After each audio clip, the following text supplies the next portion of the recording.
Il passait son temps à travailler, il travaillait 16 heures par jour, il se faisait tromper par sa femme. Le travail, c'est la santé. Et le travail? Je m'en fous. Je suis en vacances pour la vie. On va rebrander ce podcast drogue et lifestyle, quoi. Parce qu'on en a plus rien à foutre.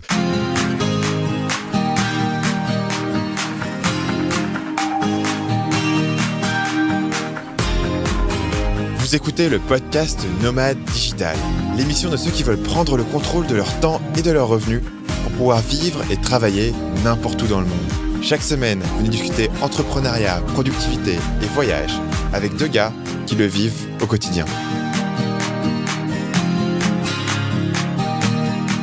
Bienvenue sur le podcast Nomade Digital, le podcast avec deux mecs qui ont tellement stressé sur le sujet de cet épisode qu'on a pris plus de 45 minutes à le préparer et à presque se refaire l'ensemble de l'épisode tous les deux en off. Je suis Stan de marketingmania.fr. Et je suis Paul. Sans sellingmachine.fr du coup. Aujourd'hui, on parle du coup de la question du business, du lifestyle versus le hustler. Combien est-ce qu'il faut travailler? À quel moment est-ce que tu es satisfait de tes résultats? C'est un sujet, voilà, comme je l'ai dit au départ de l'épisode, dans lequel on est tous les deux. En tout cas, on a beaucoup de questions là-dessus, on se pose beaucoup de questions. C'est pas un épisode qui va donner des réponses absolues. C'est pas un épisode où on va vous apprendre comment vivre votre vie. Mais c'est un épisode où on va partager avec vous un peu nos réflexions, les idées qu'on a eues, les exemples qu'on a vus. On passera quelques extraits audio d'autres personnes pour avoir leurs avis. Avant de rentrer dans l'épisode, aujourd'hui est un grand jour, c'est le 100 jours du podcast Nomade Digital, puisqu'on vient d'atteindre les 100 évaluations sur iTunes, après des centaines et des centaines d'appels à l'action à l'antenne. Grâce à vous, on a atteint les 100 évaluations sur iTunes. Paul, est-ce que ce jour a été le plus beau jour de ta vie?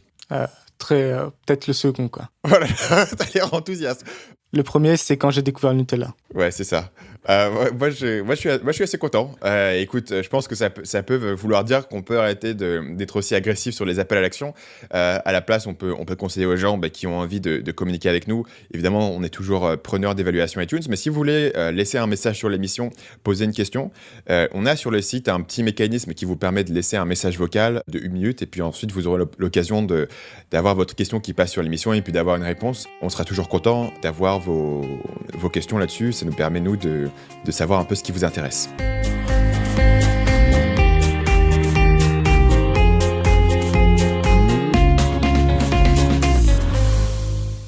Pour commencer cet épisode, Paul, il me semble que tu as une petite anecdote sur Napoléon. C'est ça, en fait. Justement, le sujet de l'épisode il est devenu assez important pour moi récemment, et notamment, il y a deux contenus que j'ai lus et vus récemment qui vraiment mis ça en perspective. Et c'est deux extrêmes total. Deux extrêmes totaux. On va rester sur le toto. Ouais, toto. ça sonne un peu bizarre. Ok, les extrêmes totaux, on va rester là-dessus. La première, c'est j'ai lu la biographie de Napoléon, celle qui maintenant est devenue un peu une référence récemment. Parce qu'elle est justement... Qui a été écrite par qui je sais plus, je laisserai sur le site, vous verrez, il y aura le lien. Mais parce que le problème des biographies de Napoléon, c'est que souvent elles sont très très biaisées, quoi. C'est soit les pro-Napoléon et les anti-Napoléon. Donc pour les anti-Napoléon, Napoléon c'était Hitler. Pour les pro-Napoléon, Napoléon c'était celui qui répandait les idées des Lumières, ce qui est faux dans tous les deux cas. Mais en fait, du coup j'ai lu, en fait, Napoléon c'est une des personnes les plus connues de l'histoire. C'est une des personnes sans doute qui a le plus impacté le monde dans l'histoire. C'est vraiment, il est sûrement dans le top 10, quoi. Ce qui est assez impressionnant. Mais quand tu lis sa vie, tu te dis c'était quand même une putain de vie de merde, quoi. À quel point? Enfin, tu veux dire à quel niveau? C'était une vie de merde parce qu'il n'a pas eu de chance? Il passait son temps à travailler. Il travaillait 16 heures par jour. Il se faisait tromper par sa femme. Ensuite, sa seconde femme s'est barrée avec le général qui l'a battu. Il n'était pas... Et justement, ce qui est intéressant, c'est qu'il a dit... il me semble que c'est sur l'île de Sainte-Hélène, il a dit que dans sa vie, il ne pouvait pas compter plus de 6 jours où il avait été heureux. Donc là, c'est une des personnes qui a accompli plus de choses au monde, mais il considère qu'il n'a pas été heureux plus de 6 jours dans sa vie. Et ça, c'est à mettre en perspective avec un documentaire que j'ai vu sur une tribu qui vénère le prince Philippe. Donc quand je dis tribu, là, c'est vrai, ils sont vraiment... ils chassent à l'arc, ils n'ont pas d'électricité. Voilà, c'est vraiment... ils sont pas un grand confort. C'est dans quel pays? Quoi. Alors, je sais plus. Je mettrai aussi le lien parce que je sais plus du coup. Et donc, on a beau préparer ce podcast, on a un peu du trou. Il me semble que c'est en Calédonie ou un truc comme ça, quoi. C'est qui le prince Philippe? Le prince Philippe, c'est le prince, je sais pas, d'Angleterre, je sais pas son titre exact. Okay. Et du coup, c'est le bébé? Non, c'est le vieux, le très vieux, qui est totalement raciste d'ailleurs. Donc, toi, c'est pas mutuel. Mais Et du coup, eux, ils le vénèrent. Et c'est pas ça qui est très intéressant. Ce qui est intéressant, c'est que notamment au début, le mec, il présente, lui, c'est l'homme le plus heureux du village. Et tu vois, c'est un titre, homme le plus heureux du village. Et tu vois notamment à un moment, ils s'amusent en fait à faire du surf. Ils ont un volcan près de chez eux avec du sable et ils s'amusent à surfer dessus. Tu vois, ils se mettent sur un truc en bois et ils glissent. Et les mecs, en fait, c'est ça. Il y en a beaucoup, ils font que ça de leur journée. C'est-à-dire qu'ils vont chasser juste ce qu'il faut pour manger. Puis après, ils vont s'amuser pendant les, je sais pas, les 10 heures restantes, quoi. Et, euh, et les mecs, ils sont constamment hilars. Ils sont totalement. Enfin, ils ont l'air, en tout cas en apparence, ils ont l'air vraiment super heureux. Et pourtant, ils vont pas impacter le monde, ils vont pas faire grand-chose qui va rester dans l'histoire, comparé à Napoléon. Mais je pense que si tu compares les deux vies, c'est sûrement même très probable que les personnes de cette tribu aient été plus heureux au cours de leur vie. Et du coup, ça met un peu les choses en perspective. Et là, c'est vraiment deux extrêmes pour le coup. Là, tu peux pas trouver de truc plus extrême que ça. Mais pour moi, tu as vraiment une question de définition, c'est-à-dire de définir tes objectifs, etc. Et clairement, dans la façon dont tu as parlé Napoléon, il avait défini ses objectifs d'une façon où pour lui, ne pas être heureux, c'était pas un échec, ou en tout cas, c'était un truc accessoire ou secondaire. C'est vrai aussi. C'est vrai que c'était comparé à le fait de rentrer dans l'histoire, c'était pas grand-chose, c'était pas important. Je pense que c'est donc la raison pour laquelle on prend ce sujet aujourd'hui, c'est parce que c'est un dilemme, je pense, sur lequel toi et moi revenons souvent. En tout cas, moi, si tu regardes le petit journal intime de Stanislas, dessus, il y a des petites fleurs et des cœurs, et où je raconte un peu ma vie à l'intérieur. Eh bien, tu as tout. Une entrée sur deux, c'est vraiment se demander quel objectif a du sens et qu'est-ce qu'il faut poursuivre. C'est la question du pourquoi. Les questions que pas forcément de bonnes réponses, ou en tout cas, c'est assez difficile de pouvoir trouver la bonne réponse. Et à mon avis, tu peux la trouver uniquement au fil du temps, en faisant des expérimentations. Et c'est très changeant aussi. Et ça change beaucoup, ouais. Et comme on l'a dit, tous les 3 mois, j'ai un basculement d'un côté ou de l'autre, où essentiellement, je passe de méga ego, il faut que je monte un méga business et que je fasse des trucs énormes, et ce que je fais aujourd'hui, c'est tout petit et ça n'a aucun intérêt, à un niveau où en fait, je m'aperçois que tout ce que j'ai, c'est parfait. Je suis très heureux comme ça. Et, grosso modo, j'ai atteint tout ce que je voulais atteindre d'un point de vue matériel et entre guillemets financier. Et je me dis, en fait, vouloir monter un gros business, vu que l'argent que j'ai, il me suffit. C'est juste une histoire d'ego, quoi. C'est juste une histoire de dire que je suis meilleur que les autres, que je suis plus intelligent. C'est histoire de prouver un peu ce truc-là que moi j'ai toujours eu depuis que j'étais enfant, de montrer que j'étais plus intelligent que les autres. Pour le coup, pour reprendre Napoléon, je pense que c'était vraiment une question d'ego. Du coup, après qu'il se soit fait battre la première fois, il l'a envoyé sur l'île d'Elbe. Donc l'île d'Elbe, c'est dans la Méditerranée, il y a du soleil, il avait plein de servants, il a encore plein d'argent, il avait son mini royaume, quoi. Et tu peux te dire, là, c'est exactement, il peut passer en mode lifestyle, il peut aller à la plage tous les jours, tranquille. Mais lui, c'était inconcevable pour lui parce que dans son esprit, il se plaçait comme étant l'équivalent de Jules César ou d'Alexandre le Grand. Donc, pour lui, c'était inconcevable de rester dans ce petit royaume. Et je pense, d'un point de vue de l'ego, c'était pas acceptable. J'ajoute un autre élément un peu totalement différent. Il y avait un livre, il faudrait que je trouve le lien aussi, d'une infirmière qui avait posé à des gens mourants. C'est quoi vos plus grands regrets dans la vie? Et le premier regret, c'était d'avoir trop travaillé. Et le deuxième regret, c'est pas passer assez de temps avec les proches. Je pense aussi que c'est un élément à prendre en compte. Donc, où est-ce que toi tu te situes dans cette réflexion aujourd'hui? Disons, si le truc alterne, pour moi en tout cas il alterne. Aujourd'hui, je suis clairement dans un mood assez lifestyle, c'est-à-dire que je suis vraiment satisfait avec ce que j'ai autour de moi. C'est peut-être dû aussi au fait que j'ai passé pas mal de temps en France dernièrement. Et donc, du coup, j'ai vu ma famille justement. J'ai passé du temps avec mes proches et ça te remet un peu les choses en contexte. C'est-à-dire que, je sais pas, tu vois ta famille, tout le monde va bien, tout le monde est en bonne santé. Est-ce qu'à côté de ça, le fait de doubler ton revenu, c'est aussi important? Ça remet les choses en perspective potentiellement. Je pense aussi que justement, le fait d'avoir des expériences où tu approches un peu ta propre mortalité, ça te remet aussi les choses en contexte. Et ça te permet de peut-être remettre ton ego dans sa place naturelle. Commence par nous dire aujourd'hui, toi, où est-ce que tu en es dans le bascule entre les deux, et qu'est-ce qui qu'est-ce qui a changé, disons, pour toi dans les derniers mois dans cette question-là? Généralement, je suis quand même plus maintenant dans des lifestyles avec des sursauts d'ego. Des sursauts d'ego, mais globalement, je pense que j'ai plus de lifestyle. À mon avis, c'est un truc qui va plutôt perdurer, à mon avis. Mais c'est vrai que j'ai eu des périodes où, pour moi, toi, si je travaille pas 90 heures par semaine, c'est la médiocrité, quoi. C'était pas acceptable. Et maintenant, je relativise beaucoup plus ça. Alors qu'en même temps, on va dire que pour les 21 premières années de ma vie, j'étais un branleur complet aussi, tu vois. Donc ma phase hustler a été assez courte, je pense. Pendant 6 mois. C'est ça. Bon, tu me diras, tu as accompli pas mal de choses pendant ce temps-là, donc tu peux être assez fier de ce que tu as accompli pendant le moment où tu as vraiment bossé, quoi. Et maintenant, justement, du coup, maintenant, j'ai un peu les récompenses de tout le travail que j'ai fait en mode hustler avant, tu vois. Et Donc, tu c'est penses aussi un que gagner truc autant d'argent, ça t'a ramolli? Est-ce que ça m'a ramolli? Non, je pense pas tellement. C'est pas ça qui a changé? Non, c'est pas une question d'argent, non. Je pense pas.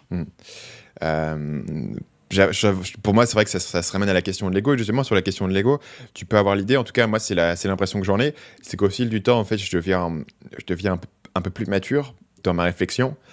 Et j'ai tendance à moins m'appuyer sur l'ego, quoi. Je me souviens à une période où j'avais 18-19 ans. J'étais à 100% dans l'ego, je lisais Nietzsche, j'étais en mode Übermensch, être meilleur que tout le monde, écraser tout le monde, etc. Et là, du coup, je bossais tout le temps et à cette époque-là, je me forçais à dormir de moins en moins. Donc, j'avais diminué mes heures de sommeil. Essentiellement, tu réduis un petit peu chaque jour. Et en gros, tu peux réduire tes heures de sommeil, tu peux réduire ton besoin au fil du temps. Et je me forçais à faire ça. Je me dis, ouais, tous les gens qui dorment 8 heures par nuit, c'est tous des losers et tout. Et au fil du temps, je me suis vachement assoupli là-dessus, où j'ai vu d'autres perspectives, et j'ai l'impression d'être devenu, tu vois, plus mature sur cette Et du coup, ça partie-là. veut dire quoi, ça, des gens comme, par exemple, je sais pas, Jeff Bezos, Elon Musk, qui travaillent comme des tarés? Est-ce que c'est un manque de maturité? Qu'est-ce qui fait que eux, ils ont choisi cette voie? Et ben moi, j'ai peut-être une théorie que si tu regardes dans le parcours de ces mecs-là, ils sont restés coincés à un certain stade, tu vois, de vouloir accomplir des trucs énormes. Et ils sont restés à ce stade, soit parce que pour eux ça leur convenait, tu vois. Tu peux imaginer par exemple un gars comme Guy Vaynerchuk, quand tu le vois parler, il bosse tout le temps, mais c'est aussi son kiff de bosser, tu vois. Il fait partie de cette rare personne où pour lui son kiff absolu c'est de bosser tout le temps, et il en tire vraiment un plaisir énorme. Donc je pense qu'il a grosso modo sa famille le week-end et bosser tout le temps. Et comme c'est son kiff absolu, et ben, tu vois, il a pas cette question, pour lui, il se pose pas, parce que pour lui, les deux sont vraiment alignés.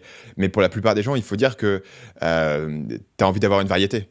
Mais c'est intéressant aussi, ça, parce que du coup, tu te demandes, imaginons, on bosse moins, on remplace par quoi? Ça, c'est aussi autre chose. C'est que faut avoir une idée, justement, je pense que beaucoup, tu deviens un peu, justement, ce qu'on appelle en anglais, je sais pas comment on appelle en français. Vas-y, dis en anglais. Accro au travail. Work addict. Work addict, workaholic. Accro au travail. C'est parce que justement, ton seul intérêt, ça devient ton travail.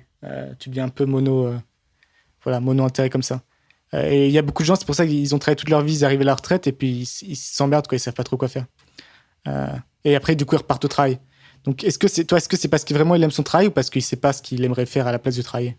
Il y a un peu cette question-là pour moi. Et d'ailleurs, c'est toi, parce que cette question-là, c'est un pilier majeur de la semaine de 4 heures. Si tu vas relire le bouquin, il y a tout un truc, il appelle ça filling the void, donc remplir le vide, où vraiment la question, c'est énorme, c'est ok, tu vas travailler moins, mais qu'est-ce que tu vas faire avec ce temps? Et c'était une problématique majeure pour Tim Ferriss. Et c'est pour ça que tous les gens qui critiquent Tim Ferriss en disant ouais, mais Tim Ferriss, il bosse pas 4 heures et tout, pour moi, ça passe vraiment à côté de la plaque, parce que c'était déjà dans le bouquin à l'origine, que le but, c'était pas de rien foutre, le but, c'était de diminuer le temps nécessaire pour remplir tes besoins, disons, physiques et matériels, et derrière pouvoir faire un peu ce que tu veux. Et quand tu vois Tim Ferriss qui fait son podcast aujourd'hui, où il va interviewer tous les mecs les plus intelligents du monde, des milliardaires, il va interviewer des sportifs, des athlètes, des acteurs et tout. Enfin, clairement, c'est son kiff, tu vois. Il a envie de le faire. Probablement, il le ferait, même s'il n'était pas payé pour le faire. Et voilà, ça se joue dans cette dynamique que tu peux toujours construire des trucs, même si t'es pas un martyr, tu vois. Cette idée que tu dois te martyriser, tu dois te sacrifier pour créer quelque chose, et que si tu fais pas ça, t'es une loque. C'est vrai. Moi, j'avais tendance à y croire avant, mais de plus en plus, j'ai l'impression que c'est une façon de booster ta confiance en toi quand t'es pas exactement sûr de la valeur que tu apportes. Et c'est aussi ce qu'on nous vend constamment aussi. Enfin, notamment, nous, on consomme beaucoup de médias américains, et du coup, on en bouffe beaucoup de ça, quoi. L'idée, faut se défoncer constamment. C'est un peu. Et ça, c'est aussi, on peut en parler aussi, c'est justement la différence peut-être entre la mentalité américaine et la mentalité française. Et pour le coup, peut-être que la mentalité française n'est pas mauvaise à ce niveau-là, quoi. L'autre élément qu'on n'a pas tout à fait parlé, parce qu'on a parlé juste du nombre d'heures de travail, moi, il y a un élément qui m'a pas mal affecté aussi, c'est la question du stress. C'est-à-dire que si tu veux faire quelque chose de plus gros, si tu veux augmenter ton revenu, si tu veux avoir un impact plus important, tu vas devoir prendre sur toi tout un tas de responsabilités supplémentaires que tu peux vraiment éviter, ne serait-ce qu'en termes d'engager du monde, monter une équipe, prendre des responsabilités, même peut-être lever de l'argent. Et du coup, tu prends sur toi une responsabilité, un certain stress. Je pense que tu as associé les deux mots. Pour moi, Vas-y. c'est la corrélation entre stress et responsabilité est quasi absolue, quoi. Ouais. Pour moi, c'est très très lié. Pour moi, plus tu te rajoutes des responsabilités, plus tu auras de stress. Après, il y a des gens qui sont meilleurs que d'autres pour gérer le stress, pour justement ne pas trop le ressentir. Moi, je ne fais pas spécialement partie. Donc là, à ce niveau-là, je suis très très prudent sur les responsabilités que je prends, justement. Moi aussi, ça me bouffe en fait de l'intérieur. Et ça fait partie de ces choses où tu peux pas le rationaliser, disons. Tu peux combattre tous tes problèmes business en réfléchissant, en trouvant un système pour résoudre ton problème. Mais le stress, c'est un problème que tu ne veux pas résoudre par la réflexion, quoi. Alors que tu sais, théoriquement, tu sais, c'est pas très grave. De toute façon, il va rien se passer de grave. Tu peux essayer de relativiser autant que tu veux. Mais ce que tu ressens presque physiquement, toi, c'est très dur à s'en débarrasser. Ouais, et une fois que tu l'as, tu peux plus rien en apprécier. Enfin, c'est un peu... Dans Pirates des Caraïbes, il y a tout un truc où, tu sais, les pirates qui sont maudits sur le bateau, ils peuvent piller tout le monde, ils prennent tout, mais en fait, ils peuvent rien apprécier. Ils peuvent tout dans leur bouche, quand ils bouffent de la nourriture, tout a le goût de cendre et ils peuvent avoir aucun plaisir dans leur vie. Et quand t'es méga stressé, je trouve que c'est la même chose. Tu peux rien faire. Les gens me disent « Oh ouais, viens, détends-toi avec nous et tout », mais ça fait juste ajouter de la culpabilité dans ta vie, quoi.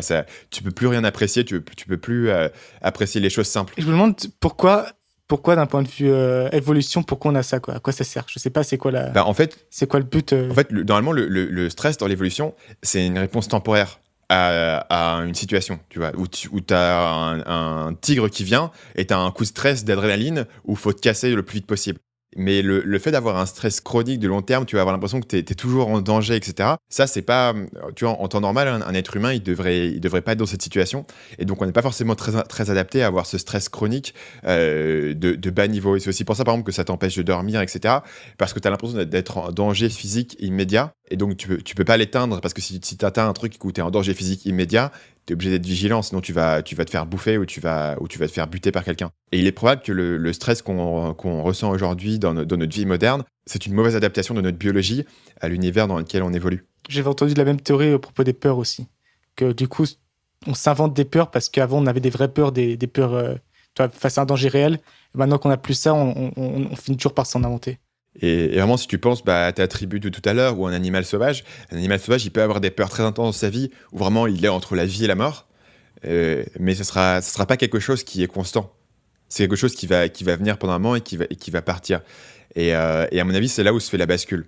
Est-ce que tu penses justement avoir un truc, vivre en mode lifestyle? Donc peut-être on devrait définir un peu ce qu'on veut dire en mode lifestyle et en mode hustler d'ailleurs.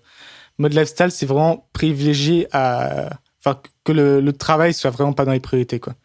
Privilégier le confort de vie, passer beaucoup de temps à s'amuser, à se détendre avec ses proches. Alors que le mode hustler, c'est toujours tous les jours faire tout ce qu'on peut pour faire avancer son business et on va dire pour réussir, quoi. C'est vraiment ça l'idée. Le Graal, c'est réussir. On sait pas trop ce que ça veut dire réussir, mais c'est un peu l'idée. T'es d'accord avec ça ou je suis un peu à côté de la plaque selon toi? Exactement. Donc sur ce sujet, moi il y a quelqu'un avec qui j'ai beaucoup discuté de cette question-là, et c'est Antoine Blanchemaison, que les gens connaissent puisqu'on l'a déjà eu dans l'émission. C'est quelqu'un qui fait des vidéos sur YouTube et qui parle de sujets qui sont assez proches des nôtres.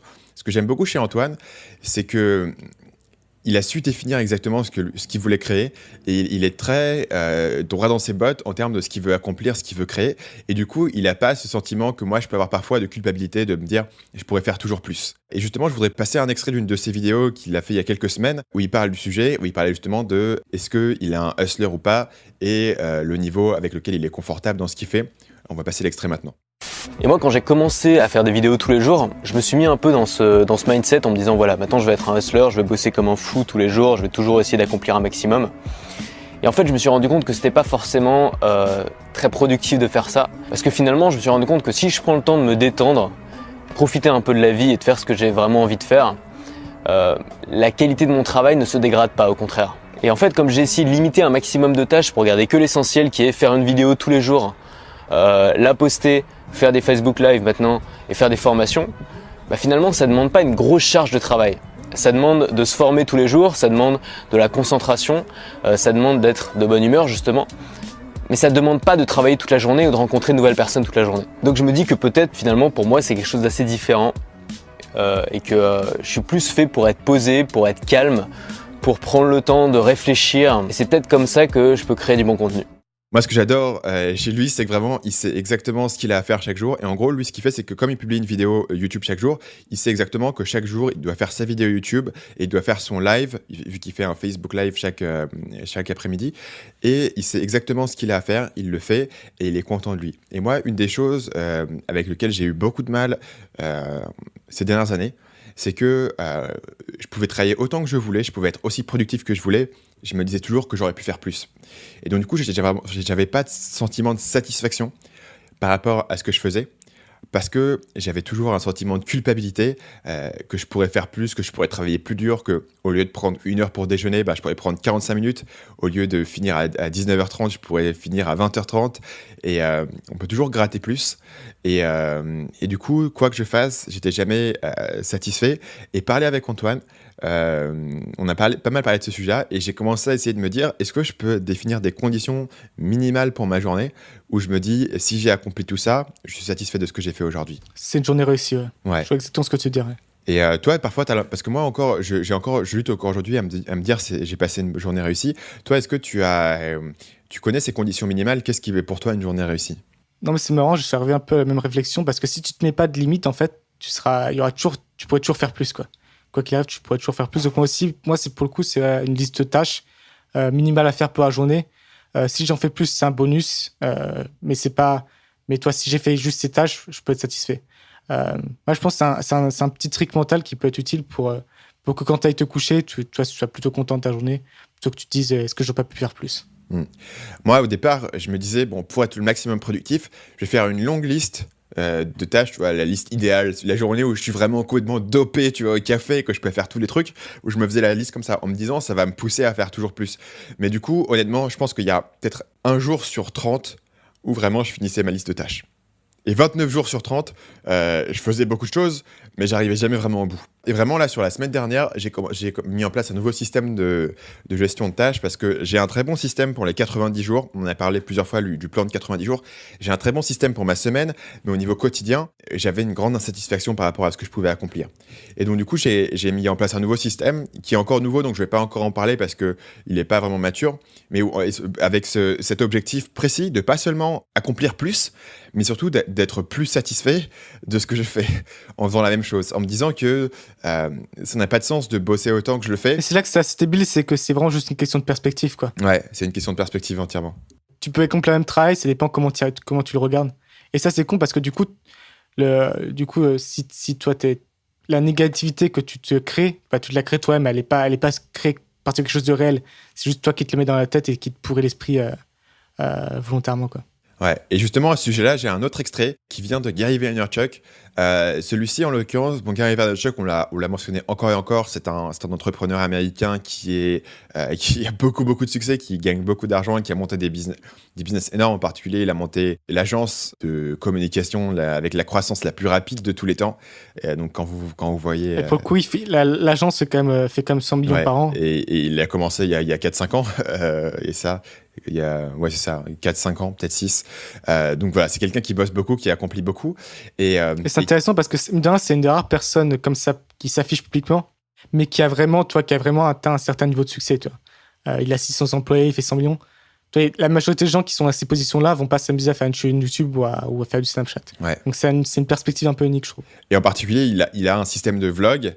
Alors son vlog, lui, c'est un gars qui le suit avec une caméra de 6h du matin à minuit pendant qu'il bosse et qu'il fait des réunions tout le temps et que quand il est pas dans les réunions, il est dans la bagnole à faire des appels, quoi, où tu le vois vraiment bosser tout le temps et c'est vraiment pas du bullshit. Et donc du coup, on va passer l'extrait audio donc, qui est en anglais, on le débriefera juste après, ça dure que 46 secondes, donc si vous n'êtes pas anglophone, restez avec nous, on débriefera l'extrait audio. The way to really do stuff is to do the stuff you actually like to do. And everybody's tricking you along the way, including yourself, of all the other things you need to do.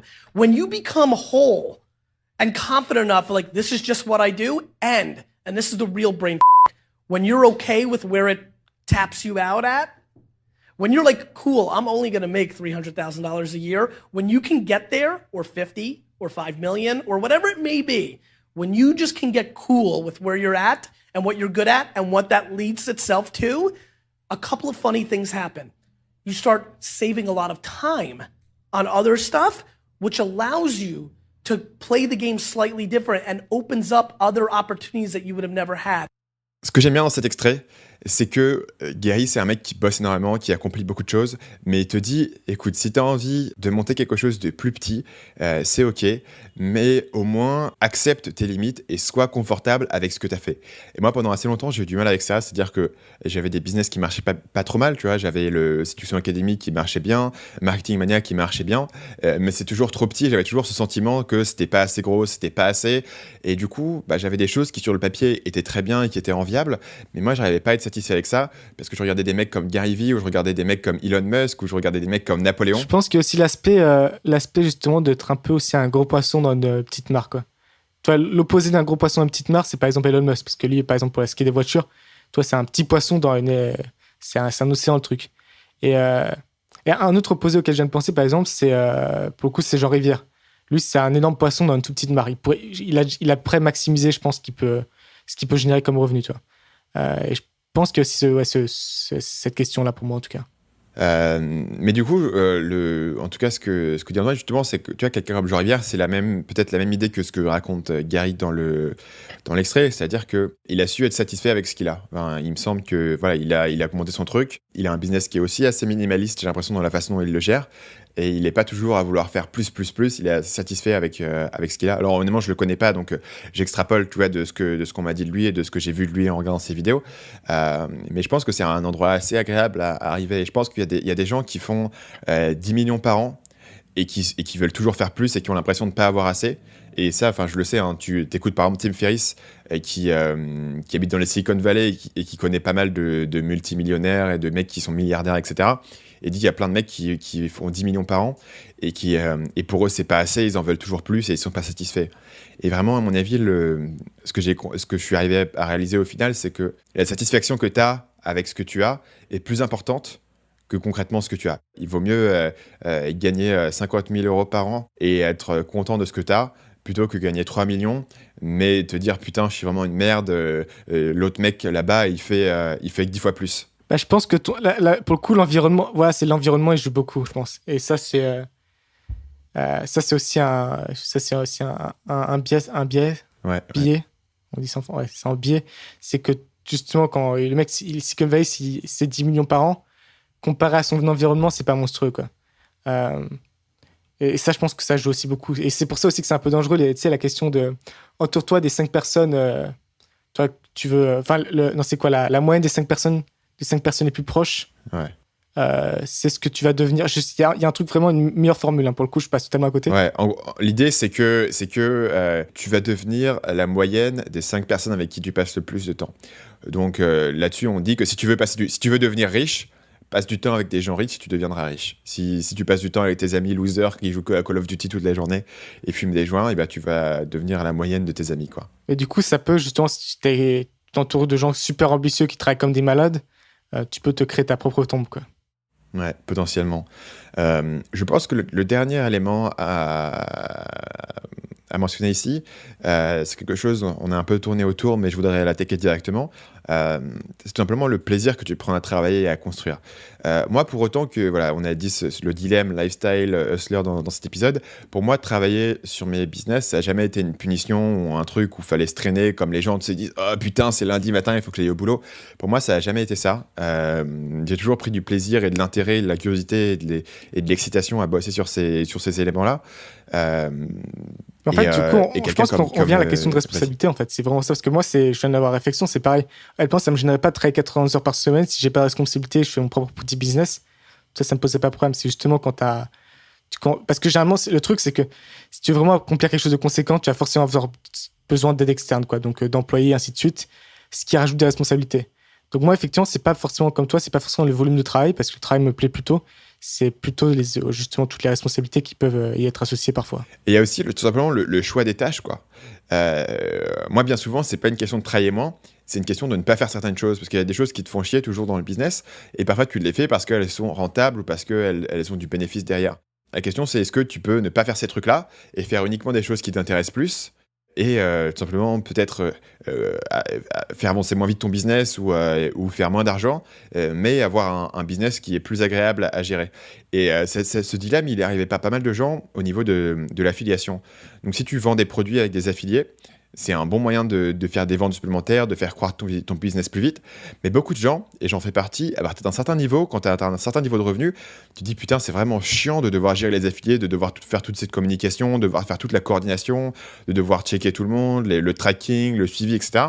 Ça ajoute tout un tas de complexité pour un profit supplémentaire. Mais à partir de quel moment est-ce que c'est mieux tout simplement d'abandonner une partie de la complexité, de faire moins de choses, même si ces choses peuvent être rentables, pour tout simplement avoir des heures de travail qui sont passées à faire des choses qui sont plus intéressantes, à créer du contenu, à créer des produits, à faire des choses qui toi te font kiffer, et moins à faire de la gestion.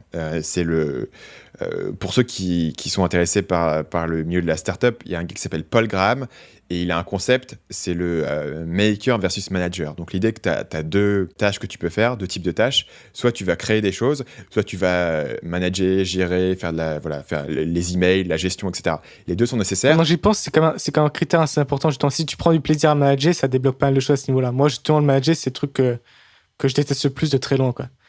Je déteste manager. Et du coup, ça me restreint pas mal dans l'idée en termes de responsabilité, quoi. Est-ce que toi, c'est quelque chose que tu aimes bien manager ou c'est aussi ça te pose un peu problème? Pour moi, il y a des choses que j'aime bien et des choses que j'aime moins.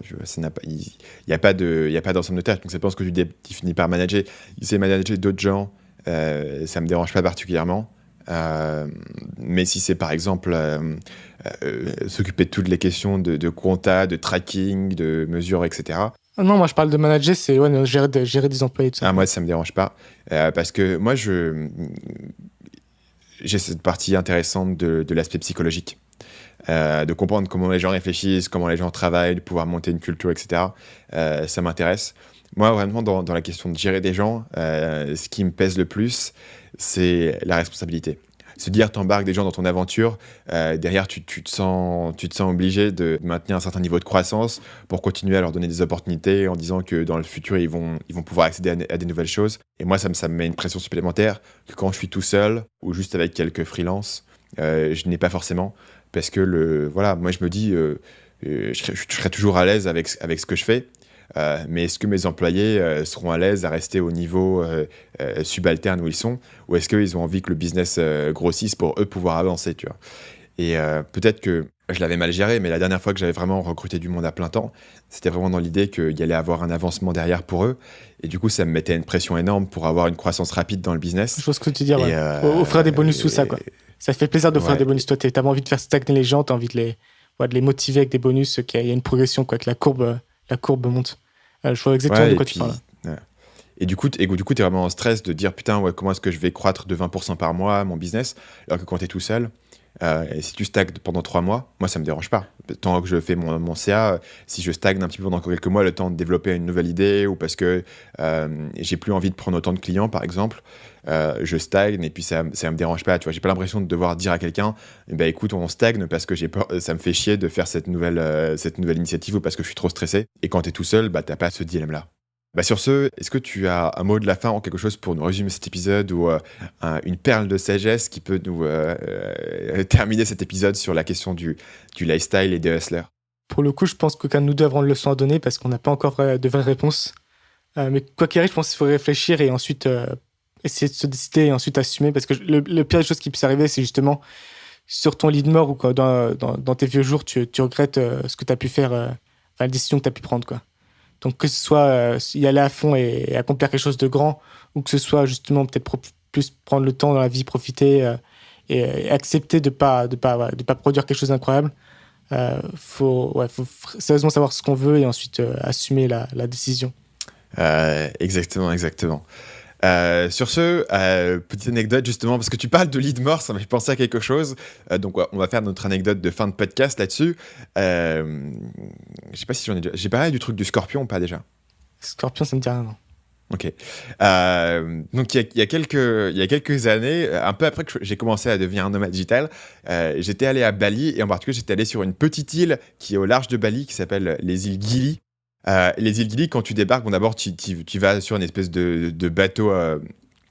Ça prend quand même 1 heure, je crois, à partir de Bali pour aller, donc c'est quand même assez loin.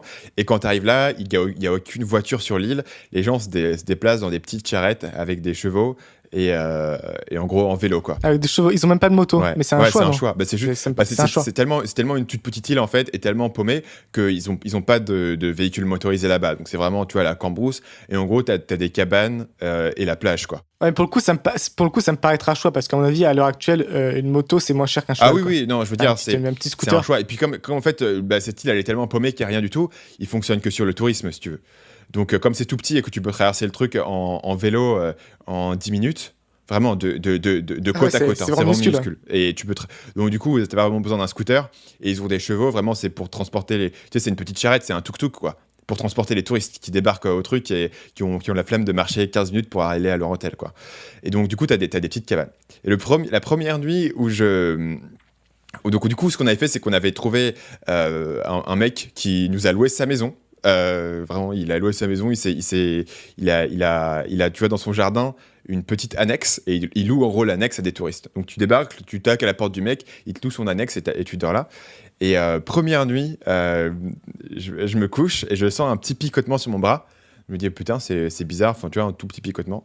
Donc j'allume la lumière et il y avait un putain de scorpion dans mon lit qui venait de me piquer au bras.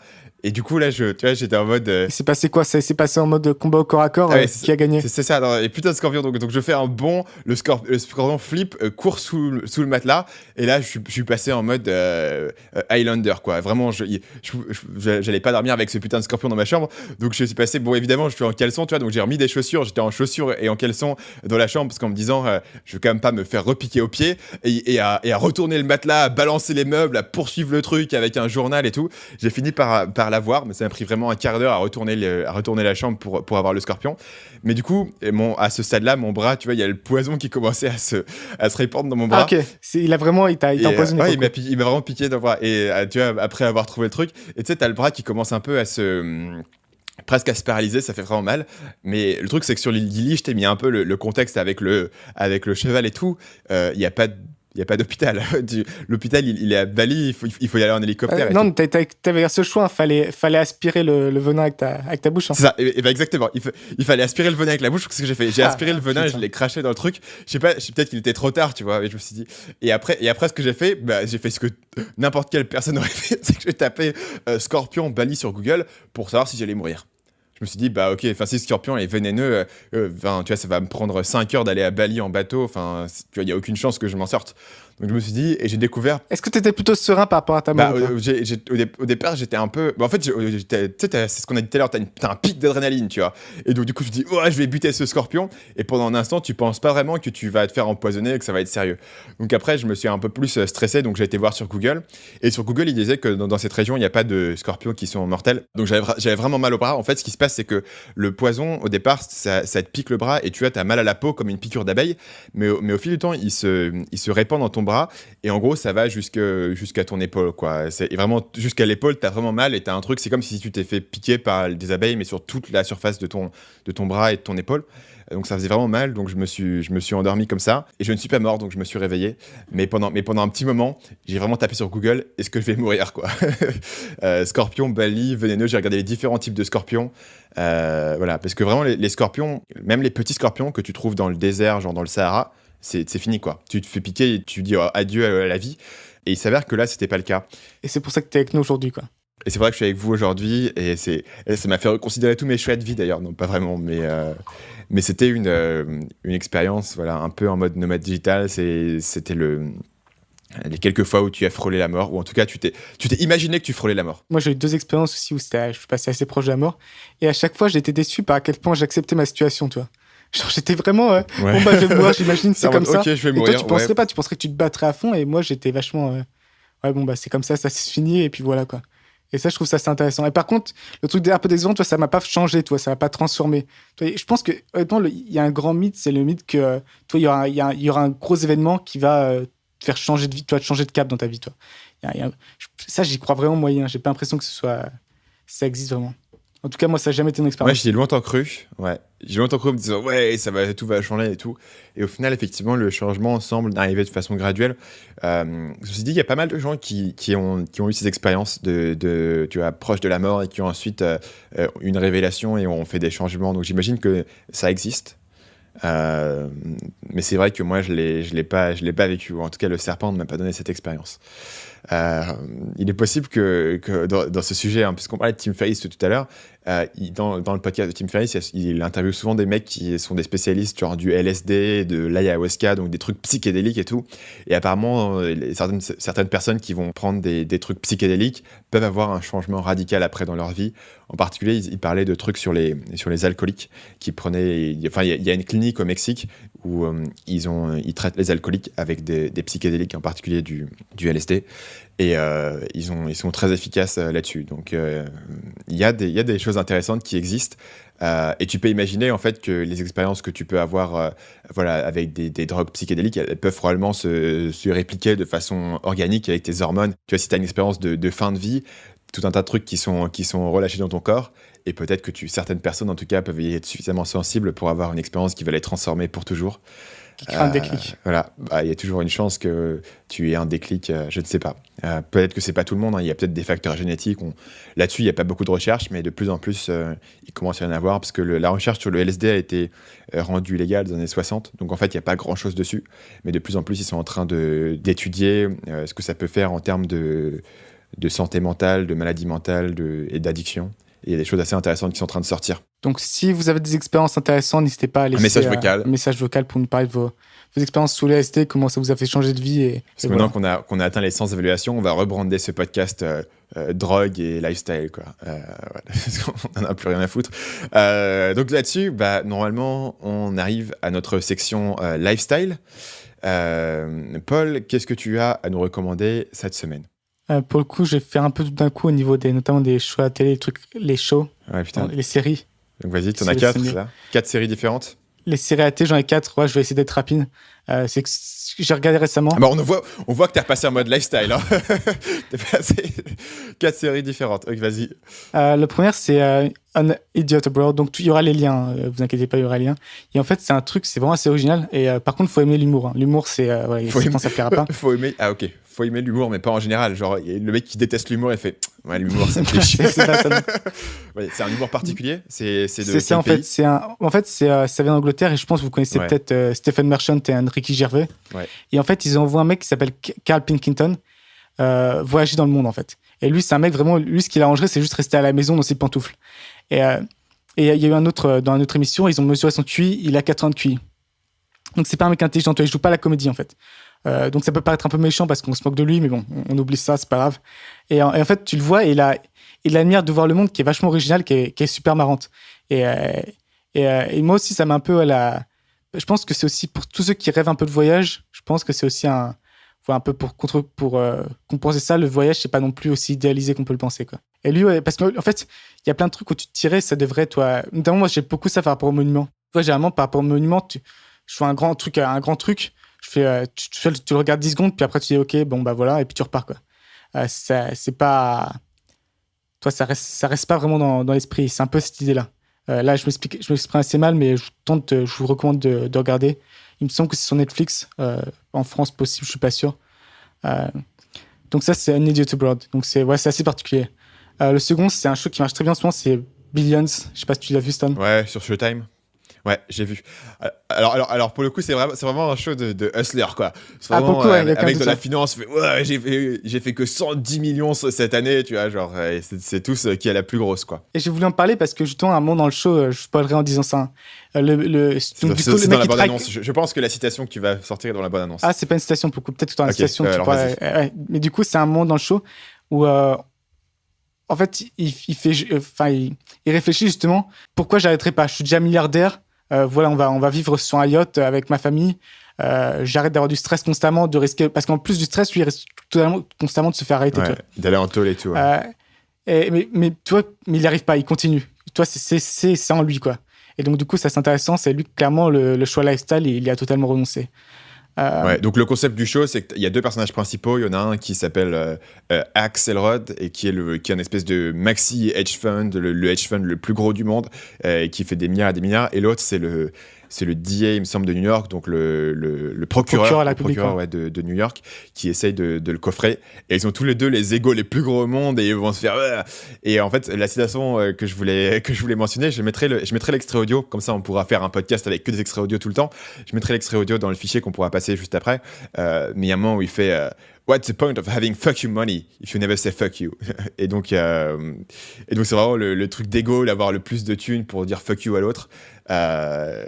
Mais c'est un show assez marrant si on aime bien les trucs de je sais pas, de business. C'est un peu dans le style de comment c'est quoi le film avec Leonardo DiCaprio Wolf aussi. of Wall Street. Ouais, c'est un peu cette idée-là, quoi. Mais c'est vachement intéressant aussi parce que à ce niveau-là, parce que dans le show, tu sais pas trop vers qui te placer parce que les deux ils sont vraiment pas clean, quoi. Tu te rends compte aussi que c'est beaucoup une question de perspective. Chacun de son côté pense faire ce qui est bon, quoi. Donc c'est vraiment un bon show pour le coup et ça, ouais, c'est vachement, enfin ça vite, je recommande.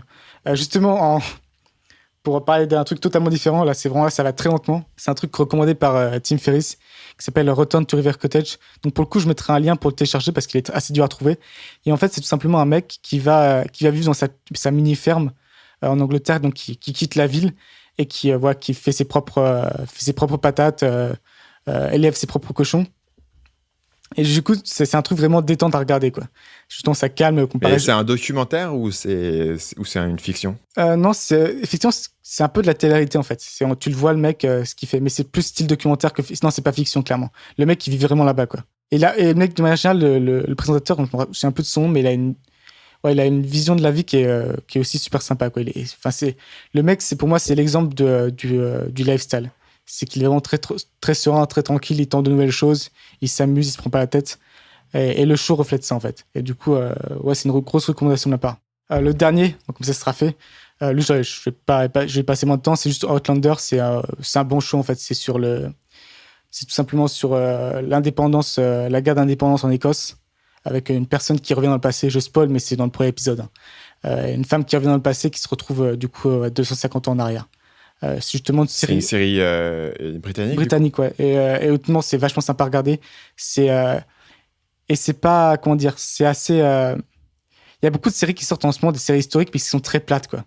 Là, t'as des trucs vraiment violents, des trucs qui. Enfin, je recommande. Si vous cherchez une série à regarder. C'est du cul, quoi. Il y a beaucoup de violence, beaucoup de cul, mais c'est plus. Notamment, il y a une. C'est Game of Thrones de l'Écosse. Ouais, mais il y a plus, notamment. Je vais pas spoiler ma fin de la saison 1. Il y a un truc que toi, j'aurais jamais pensé voir à la télé. Donc c'est quand même plus je trouve elle est un peu différente cette série de ce qu'on peut retrouver d'habitude et voilà, si vous cherchez une série, je la recommande. Ok. Moi j'ai une recommandation et pour le coup je vais sembler vachement sec par rapport à ce que tu as dit, mais ça c'est dans la continuité de ma réflexion par rapport à ce podcast. Donc dernièrement, comme je me suis posé cette question sur la question du revenu, sur la question du confort de vie, sur la question du bonheur, etc.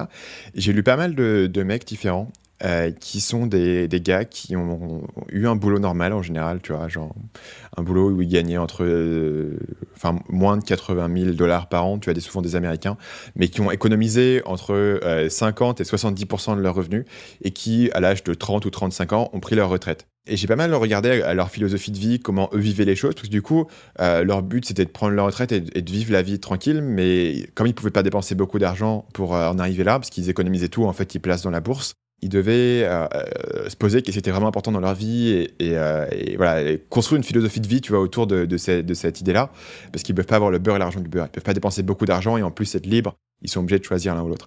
Et il y a plusieurs mecs que j'ai lu là-dessus. Il y en a un qui s'appelle Early Retirement Extreme. On mettra le lien. Et celui que j'aime beaucoup, c'est JL Collins. On mettra aussi le lien parce que son URL est absolument dégueulasse. C'est JLCOLLLINSANH. On mettra le lien parce que il n'a pas du tout compris le marketing dans son URL. Mais il est assez intéressant. Il explique... Pour moi, maintenant, je le respecte plus, le gars. Il n'a pas compris le marketing. J'ai même pas envie de le lire. Tu vois, moi, c'est un mec qui a bossé dans l'économie normale, qui a mis de l'argent de côté, qui a pris sa retraite maintenant assez jeune en mettant de l'argent de côté. Et il explique où mettre ton argent, pour combien d'argent tu peux retirer, combien d'argent tu as besoin de mettre de côté pour pouvoir avoir une sécurité financière. Tu vois, c'est pas des mecs qui te parlent de comment dominer le monde, etc. Mais ils parlent vraiment d'un point de vue chiffré, combien d'argent tu as besoin de mettre de côté, quels sont les pourcentages, quels sont les retours que tu peux attendre sur le marché, quels sont les meilleurs investissements à faire. Et je pense que c'est aussi une question pour le coup, de biais de survivance. C'est parce que ces genres de personnes, toi, qui décident comme ça d'arrêter, t'en entends très rarement parler, toi. Alors que les Elon Musk, les Jeff Bezos, les Steve Jobs, t'en entends beaucoup parler. Du coup, c'est aussi, c'est intéressant qu'on ait essayé de parce que moi, je connaissais personne dans cette situation-là qui a vraiment pris sa retraite à 35 ans et qui vit détente. Et je mettrai 3 liens pour les gens qui veulent à lire. Alors malheureusement, c'est principalement de l'anglophone, mais il y a aussi un mec qui s'appelle Mr. Money Mustache qui est intéressant. C'est vraiment des mecs qui n'ont pas fait tant de thunes que ça, mais qui ont économisé, qui ont mis de côté et qui ont une philosophie de vie vraiment très... Il y a un côté aussi un peu, tu vois, minimalisme et vraiment qu'est-ce qui est nécessaire dans ta vie et passer du temps avec ta famille, etc. Et bien souvent, ils ont des enfants, ils ont des familles... Et moi, ça m'a vraiment détendu de lire ces mecs-là, parce que pour le coup, c'est une autre vision de la liberté et de l'indépendance, où tu n'as pas forcément besoin de dominer le monde ou de faire des millions, etc., où tu peux vraiment être discipliné, être patient, mettre les choses de côté, et en quelques années, avoir des résultats qui sont assez intéressants. Et moi, ça m'a aussi mis un peu moins la pression, en me disant combien d'argent tu as vraiment besoin de gagner pour être indépendant, et en fait, c'est moins que je le pensais. Sur ce, on va se quitter. On se retrouve jeudi prochain pour un nouvel épisode du podcast Nomade Digital. D'ici là, vous pouvez vous rendre sur notre site à l'adresse nomadedigitalpodcast.com pour retrouver tous les épisodes du podcast, vous abonner ou nous laisser votre avis. À la semaine prochaine. À la semaine prochaine.